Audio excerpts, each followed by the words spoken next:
తెలంగాణ మాజీ సీఎం కేసీఆర్ చావును ఎవరూ కోరుకోలేదన్నారు మంత్రి అడ్లూరి లక్ష్మణ్. గౌరవంగా తెలంగాణ ప్రభుత్వానికి సలహాలు సూచనలు ఇవ్వాలని అనేక సందర్భాల్లో విజ్ఞప్తి చేశామన్నారు.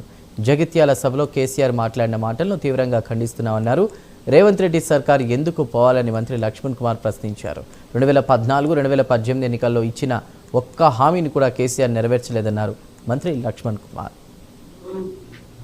30-40 సంవత్సరాలు కాంగ్రెస్ పార్టీ పనిచేసినటువంటి జీవన్ రెడ్డి అడ్డం పెట్టుకొని సభ పెట్టుకొని గ్రామాలను టీఆర్ఎస్ కార్యకర్తలు మీకు అక్రమంగా తప్ప కోట్లాది రూపాయలతో జనసమీకరణ చేసుకుని ముఖ్యమంత్రిని ప్రభుత్వాన్ని ఇష్టానుసారంగా మాట్లాడితే రాబోయే రోజుల్లో ప్రజలు అన్ని గమనిస్తున్నారు.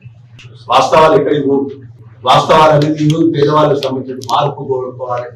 జీవన్ రెడ్డి మాట్లాడారు బాగా మాకు ఒక విధంగా ఒక సామాన్యమైన కార్యకర్తలు నేను కానీ మా సత్యం కానీ రేవంత్ రెడ్డి పోవాలి, కేసీఆర్ రావాలి. ఎందుకు పోవాలి? రేవంత్ రెడ్డి గారు ముఖ్యమంత్రి గారు అర్హత రేషన్ కార్డు ఇచ్చినందుకు పోవాలా? ప్రతి కుటుంబానికి సన్నబియ్యం ఇచ్చినందుకు పోవాలా?